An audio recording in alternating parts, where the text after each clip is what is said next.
Oh, hey, didn't see you there. Sorry about that, I was just reading up on today's video. It looks like we're working on transmission today. Welcome back to Eurofever Garage. Welcome back to part 5 of Project Stella.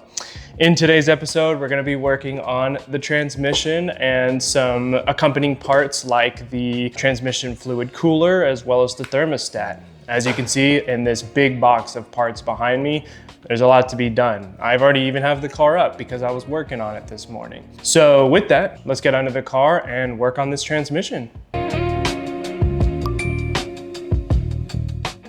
Alrighty, pardon the noise, but it is way too hot to not be running AC, so you'll just have to get over it. As I mentioned, today we're going to be doing the filter. What is recommended on the forums is just do OEM or from ZF if you can. Spend the extra money, get a good filter. It just saves a lot of headache. So with that, we get new gaskets for the drain and filler plug, a new magnet, a new O-ring, as well as the screws to fix the filter to the transmission. The only thing it doesn't come with is the screws for the pan itself. Even though it doesn't come with the screws, just be careful. They're only torqued down with 10 Newton meters, so no need to crank them down or crank them out. We've also got a Febby Bilstein transmission cooler that pairs with our thermostat. We've got new O-rings that go onto here, and then this will affix on here. Then we have our transmission lines, but then we have coolant that goes through here and here. As you can see right there, that is what opens this whole loop when you need to cool it down. So really cool system, overcomplicated as shit, but the only specialty tool I have here is a power steering line, coolant line removal tool. I'll have a link for that below, but with that, let's get underneath the vehicle. Welcome underneath my 25-year-old rusty E38, and in front of us is the ZF 5HP30. As you can see with these pan bolts, we have 23 rusty bolts to get out today, and to start us off, we are going to open up our drain plug with a 14mm Allen.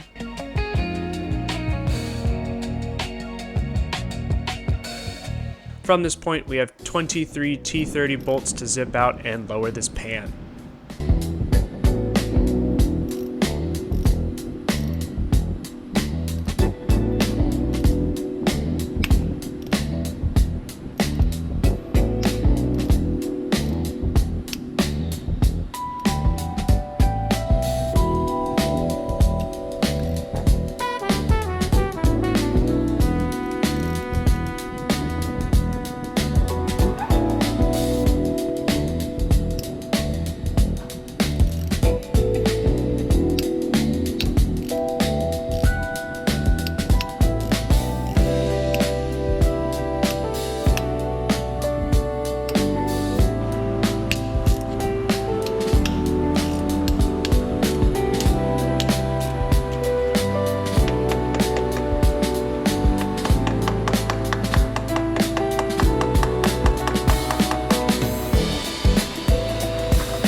So we had our very first casualty.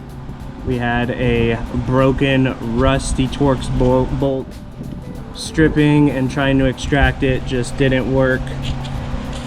So unfortunately, that's one down.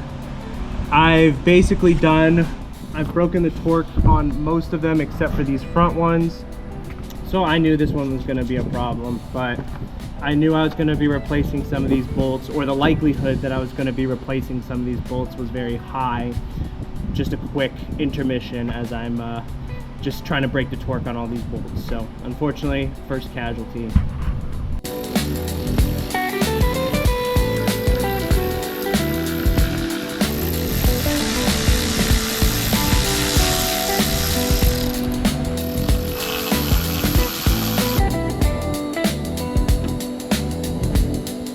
Now with the pan lowered, make sure to pull the remaining gasket out of the way and zip out the 2 T25 bolts holding in the filter.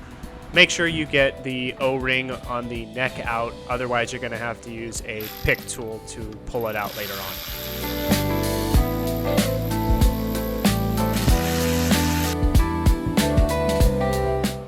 So this pan has 23 bolts, and we had one break, but we had two that gave me a little bit of trouble.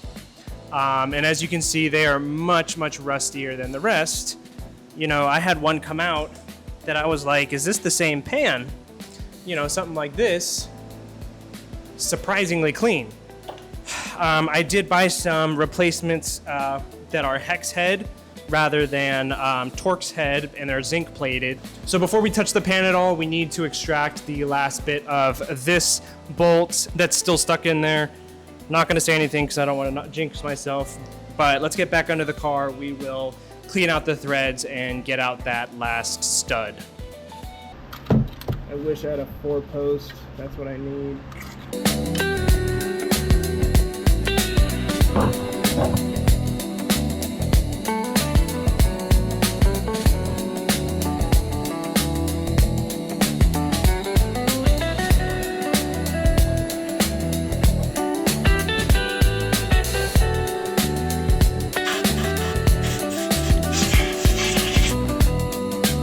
All right, so now that we've got the threads chased, I'm taking a quick break and we're not going to reinstall the pan just yet. If you're curious, I grabbed a M6 by 1 inch tap and I basically just sprayed PB Blaster in the holes, just chased it in and then pulled it out and cleaned out the holes with an air gun. But taking a step back, we are probably going to be replacing all of the bolts with the same size that I just mentioned, but with a hex head. Just because all the bolts are rusty, I didn't want to replace them with the OEM style that's just going to potentially break again in the future. I really like zinc plated ones and I used these before. While they're not necessarily an upgrade, I do think they are, you know, fairly more robust versus the old ones, especially looking at the head. So I don't know, that's just kind of what I'm going at. Again, if you're curious, these are M6 by 1 inch pitch thread and 25 mil in length. They are basically the same, maybe a touch longer. As long as you get an M6 by 1 inch pitch thread, you'll be fine. So now there's not too many videos out there. I will link a quick video on the one that I've looked at a couple of times, but there's only 2 bolts that fix this to the car. This goes right next to the alternator, and then this is on the back side of the engine. So it's going to be very hard for me to show you. This is held on by a couple of Torx bits as well, 1, 2, and 3. I'm not gonna be touching this at all until it comes off the vehicle. You've got 3 coolant hoses. You've got 1 from the front, 1 in the rear, and 1 from the side. This one is not clamped. As you can see, these have ridges. This one is pressed in. It's a metal tube that has a O-ring in it. So basically, once you've gotten these bolts out, you kind of want to go thunk and pull it out this way. Lastly, we're going to need this tool from CTA. It's basically just a power steering coolant line removal tool. And we're going to basically push it on the lines and pull out. So this is what it looks like in the car. Now that we've seen it, let's go back to the car and take it out. Now, taking a look at this 26-year-old transmission cooler, we have 2 transmission lines that we will need to remove, as well as 2 coolant lines to pull off of the cooler. Now there are 2 different tools that I will point out here. One is the tool I mentioned earlier with this transmission cooler removal tool. But if you're like me where the plastic quick release breaks, you'll need to get a different style tool that actually pushes inside the tabs rather than from the outside. I have both of these linked below and they're fairly affordable, so just get both.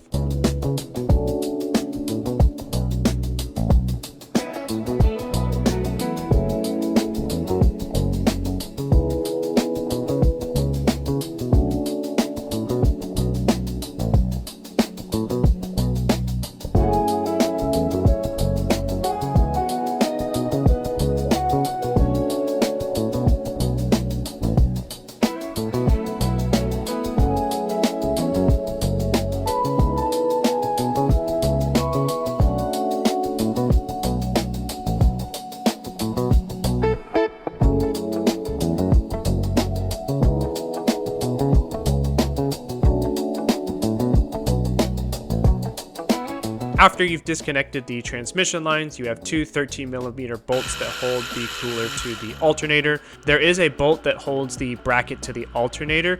You'll want to make sure you do the bolt on the right. That is what actually holds the cooler itself.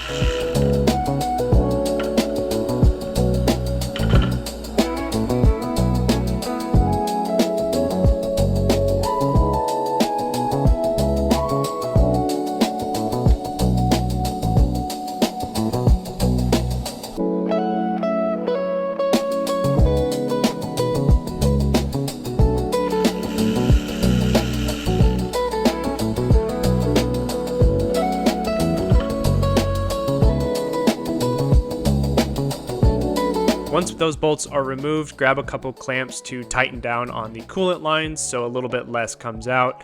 As you can see, that didn't really do much, but the only thing holding the cooler to the car at this point is a third hose that is just press fit in with an O-ring. Just be very gentle when you're prying it out. You don't want to tear the O-ring if you're not replacing it like me.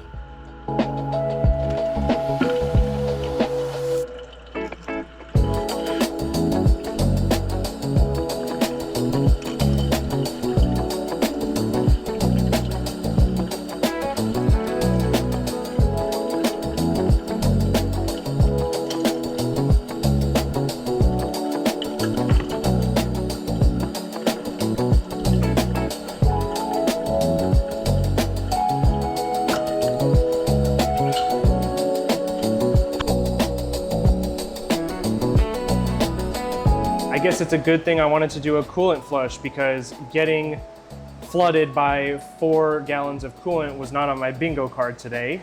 Here is our transmission cooler. Very, very dirty. Biggest problem for me getting it out was actually right here. There's what looks to be a rubber hose that has a plastic fitting that goes in here. And I had to use a flathead to kind of push it out. Again, this being so old with heat cycles and a lot of hot and cold coolant going through it, was bound to get a little bit bound up there. So other than that, I will say the screws here, the bolts here, the 13 mils, not the hardest to get at, but what I did notice is because there's a bracket that holds the cooler to the alternator, the bolts are exactly the same. So make sure you're going on the right side one, not the left side, because the left one is what holds the bracket to the alternator, and they're both 13 millimeters, the exact same bolt. So that was just something that I noticed. One thing I wanted to note is if you look right here, this is saying it was from 1999. So this is definitely original to the car. Let's pop this off real quick and take a look at the new one.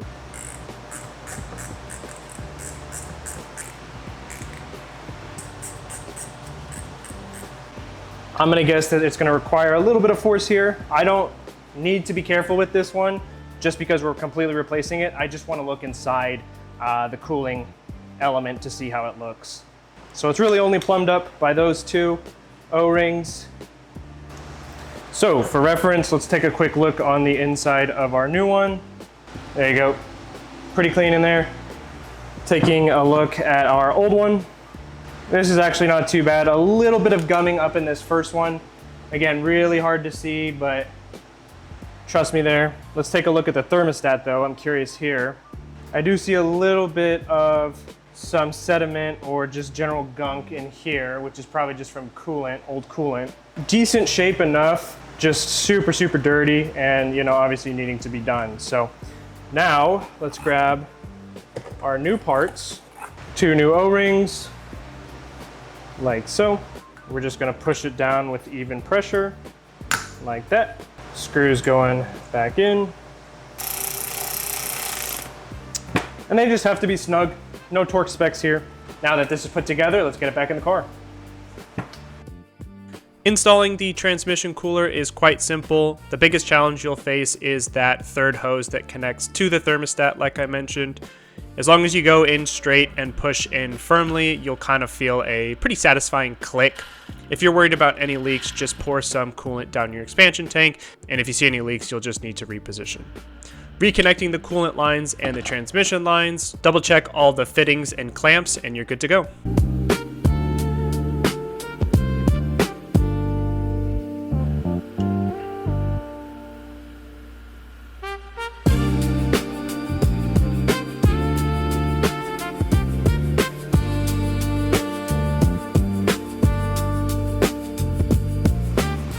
From our kit, we have a new magnet plus new washers for the drain and fill plug.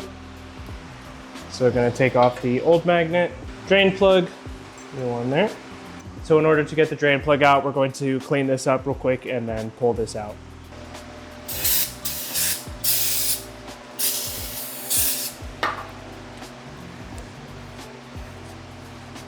Clean pan overall, nothing crazy. We're also going to clean the mating surface as well. Do that now while we're here.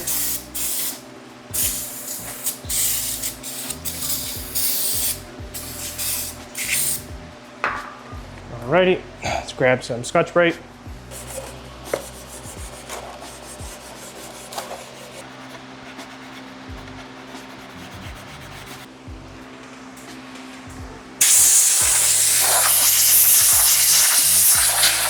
Now, gotta clean the other side. She is greasy too. First, we'll start with just some general all-purpose cleaner. Doesn't need to be perfect, just cleaning it off. I don't want to be able to see any leaks again. Okay.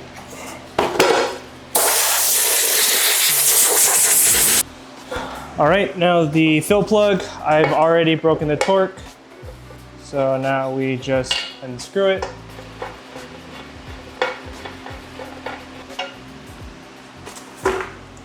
Gasket still on there. There's our old gasket and our plug, and new gasket going on. Now, since this is the fill plug, I don't need to torque it down. I am just gonna put it back on so I don't forget about it. New magnet going on. Now the pan is done. We're going to quickly clean the baffle and then move under the car to clean the mating surface of the transmission and install the transmission oil filter as well. So before putting the new filter in, double check that the old O-ring came out. Putting in the new filter, make sure it is flat and straight up to prevent any binding of the O-ring.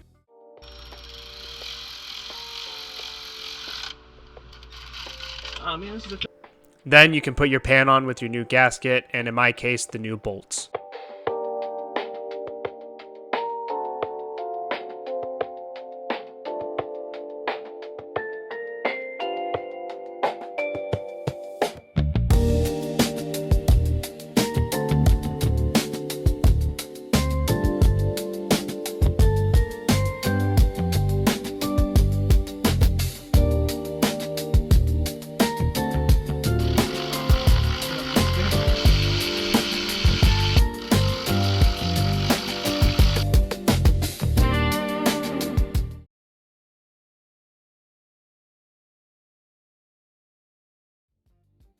Welcome back to day 8 of working on the transmission.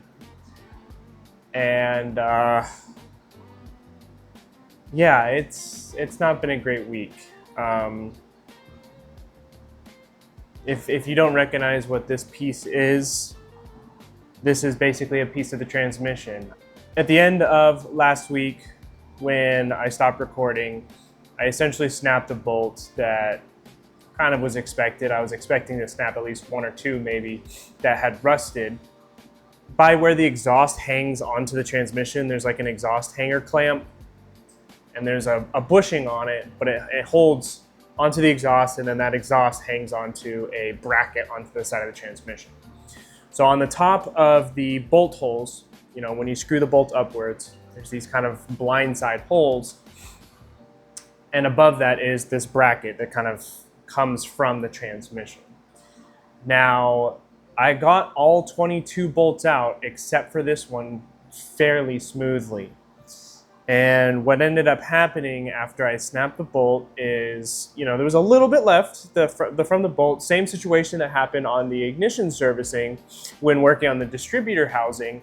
Tried using a vice grip and kind of working it back and forth slowly. I tried putting heat on it, PB blaster. I tried JB welding a nut on it. Everyone gave me the same advice. just keep doing more and more of what you're doing. So anyways, I'm making it sound more grim than it actually is. What ended up happening, or what we think happened, I had a buddy of mine who works for BMW as a technician. He's BMW certified. He's got all the certifications. Mentioned that, you know, quality control, you see things happen like this all the time. It's just a sample size thing. I expected the rust to affect the bolts in some capacity, but what looks to have happened is that the bolt basically was cross-threaded somehow into the housing of the transmission. And after 25 years of heat cycles, of rust, of water, crud getting in there, it just literally fused to the threads. I mean, again, I had literally no chance. You can see the metals basically are identical and uniform in there.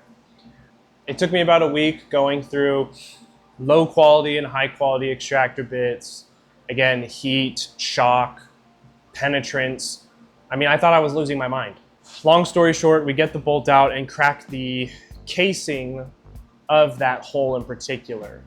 Now, we tried helicoiling the hole of what was left, and when we put the bolt in, we noticed that it was going in sideways, meaning the helicoil is basically doing jack shit. So what that means is that now we have a 1-of-1 22 bolt transmission pan instead of a 23.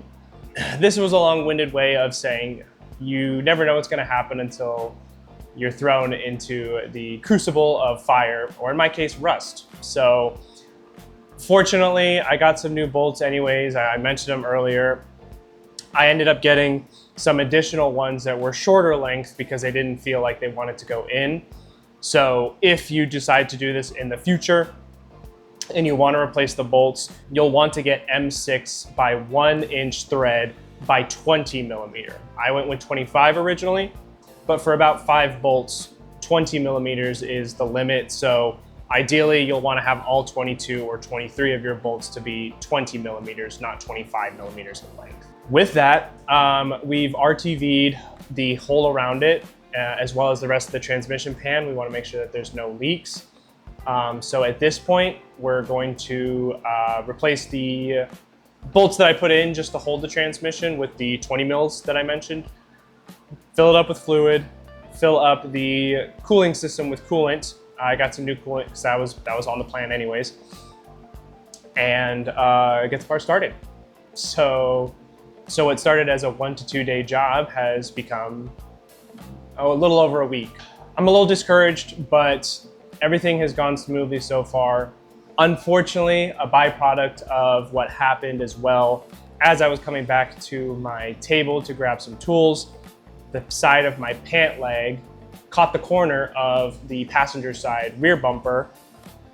How? I really don't know. And it just broke into a couple of pieces. That really kind of threw me in for a loop. You know, I just mentioned that, you know, breaking that bolt, and then literally within moments of, you know, working on that bolt, trying to get it out, I was frustrated. I got up and was careless, and my pant leg caught on the bumper. So really unfortunate set of circumstances. I just feel like this car was just saying, hey, fuck you.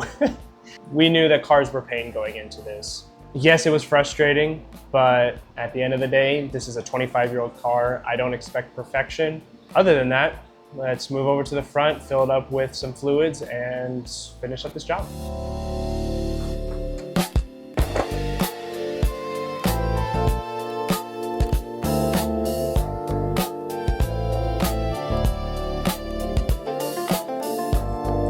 So I've poured about half of both bottles now, combining them to make 2 gallons of 50/50 coolant. All right, so before we get under the car, we're gonna need to get into the transmission and fill it up with fluid so that we can start the car. The fluid of choice for this flush is going to be ZF's own Lifeguard 5. I actually did a flush on the 7 Series a couple years ago because when I was driving out to a friend's house to work on the car, it went into limp mode, and we did a flush with Valvoline's Max Life, and it still went into limp mode because the fluid thermostat, I think, was clogged. So it was reading a very high temperature rather than the fluid itself being bad. So because we've replaced that, because we're basically emptying out the entire transmission fluid, wanted to go back to our roots and stick with the Lifeguard 5. So have about 9 quarts of this. Since I mentioned the car's been sitting for about a week, I'm sure we're gonna be using a large majority of it. So with that, let's get under the car and do our initial fill.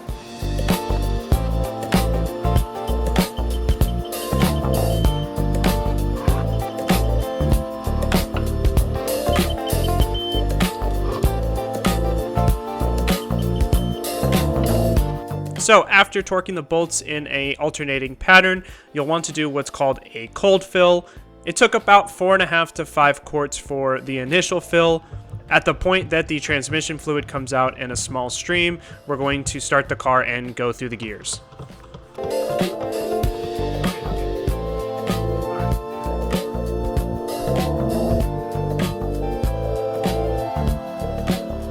Now, depending on if you have a second person in the car or it is you alternating back and forth, with your foot on the brake, you'll want to go through each gear about 2 to 3 seconds holding in each gear. And then with the Steptronic cars, you can go through the gears individually, 1 through 5, working your way all the way back. During this time, the person under the vehicle needs to be monitoring the transmission level as well as the temperature. We are aiming for around 80 to 120 degrees Fahrenheit or 30 to 50 degrees Celsius. As soon as the transmission is slowly trickling out like the cold fill, that's when you know you're at level at temperature.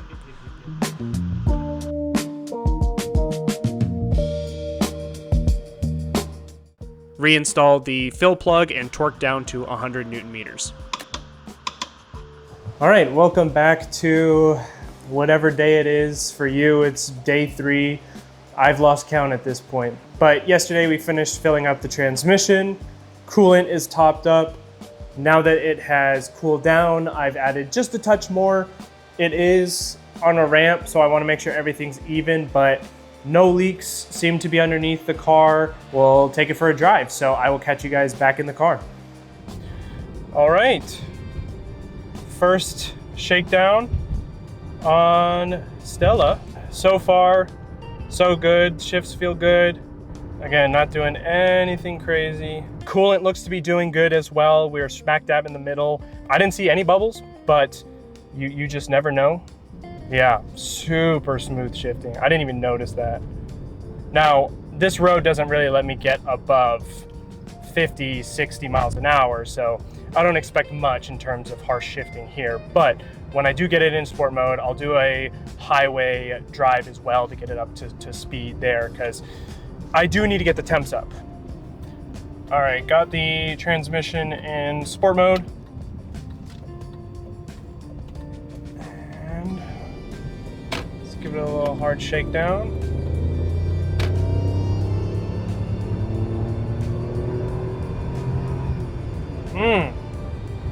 Smooth as can be. It's crazy. Crazy how long the gears are. Oh my goodness. It's so effortless. They want to go and they go and go, the torque. And I'm at a lack of words to really describe this, because it's purely an emotion feeling. Cannot say enough good things about this. I mean, yes, cars are pain. If there's anything this week has taught me, it's that for you to love something, there has to be a little bit of pain, right? I mean, helps you enjoy the good times. The Audi was the same way.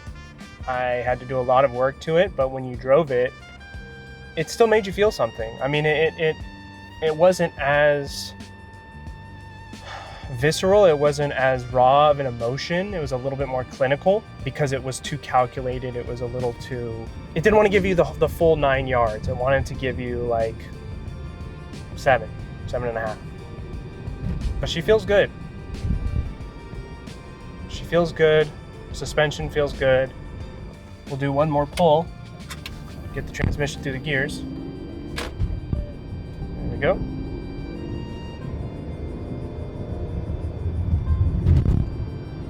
Yeah, it's so smooth. I mean, literally, I can't even feel the shifts. It's so smooth. So with that, let's get back to the garage and close this out.